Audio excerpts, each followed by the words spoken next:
Hello student, welcome to our channel. आज के tutorial में हम लोग देखेंगे नेक्स्ट टॉपिक है जावास्क्रिप्ट आइडेंटिफायर। आइडेंटिफायर का मीनिंग क्या होता है? किसी वेरिएबल को या फंक्शन को या क्लास को या कोई भी वैल्यू अगर आइडेंटिफाई करें तो वो उसको एक सेपरेट नेम के थ्रू आप आइडेंटिफाई करें, वही आपका क्या होता है, जावास्क्रिप्ट में आइडेंटिफायर होता है। तो JavaScript variable must be identify with unique name. Variable को आपको आइडेंटिफाई करना है तो एक यूनिक नेम से आप उसे आइडेंटिफाई करेंगे, तो वही आपके आइडेंटिफाई होते हैं। These unique name are called identifier. उसी यूनिक नेम को यहाँ पर बोला जाता है as a identifier. Identity can be short name. Identifier का शॉर्ट नेम भी हो सकता है, जैसे ए बी सी डी भी आप लिख सकते हैं, या ए बी सी एक साथ भी लिख सकते हैं आप, या आप कंबाइन में एक स्ट्रिंग को भी एक आइडेंटिफायर बना सकते हैं, या मोर डिस्क्रिप्टिव नेम हो सकते हैं आपके, एज है, सम है, टोटल वॉल्यूम है, टोटल वैल्यू है। इस टाइप से भी आप आइडेंटिफायर क्रिएट कर सकते हैं। General rule for constructing name for variables unique identifier are. जब भी आप कोई यूनिक आइडेंटिफायर क्रिएट करते हैं तो उसके कुछ रूल होते हैं, जिसमें सबसे पहला रूल है आपका, name can contain letter. Name में आपके लेटर हो सकते हैं, डिजिट हो सकता है, अंडरस्कोर हो सकता है, डॉलर साइन हो सकता है। यानी अगर आप कोई आइडेंटिफायर क्रिएट करें तो उसमें आपके अल्फाबेट हो सकते हैं, ए बी, डिजिट आपका हो सकता है 3 2, अंडरस्कोर आप लिख सकते हैं, उसके अलावा डॉलर सिंबल भी आप इसमें लगा सकते हैं।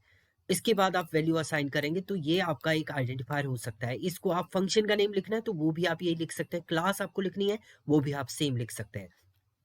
दूसरा, name must begin with a letter. Must beginning with a letter. हमेशा आप नेम को स्टार्ट करें विद लेटर। लेटर से आप स्टार्ट कर सकते हैं, अंडरस्कोर से भी स्टार्ट कर सकते हैं आप, ए बी आपने लिखा, उसके अलावा डॉलर साइन से भी आप स्टार्ट कर सकते हैं। बट आप कभी भी स्टार्ट नहीं करेंगे नंबर से। कभी भी आपका जो आइडेंटिफायर है वो नंबर से स्टार्ट नहीं होगा। आपने लिखा 3 2 ए बी, देन उसके बाद आप यहाँ पर लिख रहे हैं 30, तो ये आपका क्या हो जाएगा, रॉन्ग वे होगा क्रिएट करने का आइडेंटिफायर को। तो आइडेंटिफायर कभी भी नंबर से आपका स्टार्ट नहीं होगा और अदर सिंबल से नहीं होगा, केवल आपके या तो अल्फाबेट से होगा या अंडरस्कोर से होगा या डॉलर सिंबल से आप स्टार्ट कर सकते हैं।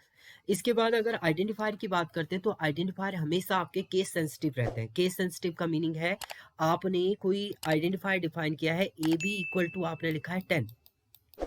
जब आप इसको एक्सेस करें कहीं पर, मान लीजिए आपने डॉक्यूमेंट डॉट राइट लिखा और यहाँ पर आप कैपिटल ए भी लिख रहे हैं, तो ये एक्सेस नहीं करेगा। क्यों?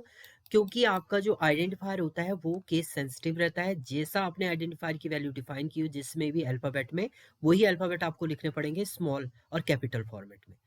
तो ये आपके क्या होते हैं, आइडेंटिफायर की condition. Next, reserve word like JavaScript keyword can not be use as a name. जो रिजर्व वर्ड होते हैं आपके, उनको आप एज अ आइडेंटिफायर यूज नहीं कर सकते हैं। जैसे आपका इफ एक रिजर्व वर्ड है, अगर आप इफ इक्वल टू 10 कर रहे हैं, वेर इफ इक्वल टू 10, तो ये क्या देगा, यहाँ पर एक एरर दे देगा, क्योंकि इफ आपका प्री डिफाइंड कीवर्ड है। इसी वे में आपका है फॉर लूप है, वाइल है, स्विच है, ये सब क्या है, आपके कीवर्ड हैं। कीवर्ड है जिनको आप एज आइडेंटिफायर यूज नहीं कर सकते हैं। तो ये डिफरेंट कंडीशन थी आपकी आइडेंटिफायर की। तो जब भी आप क्रिएट करें, वेरिएबल क्रिएट करें, फंक्शन क्रिएट करें, तो ये रूल आपको याद रखने हैं जो इंपॉर्टेंट है। हर एक लैंग्वेज में आपके सेम रूल ही यूज होते हैं। तो ये थे आइडेंटिफायर की कंडीशन।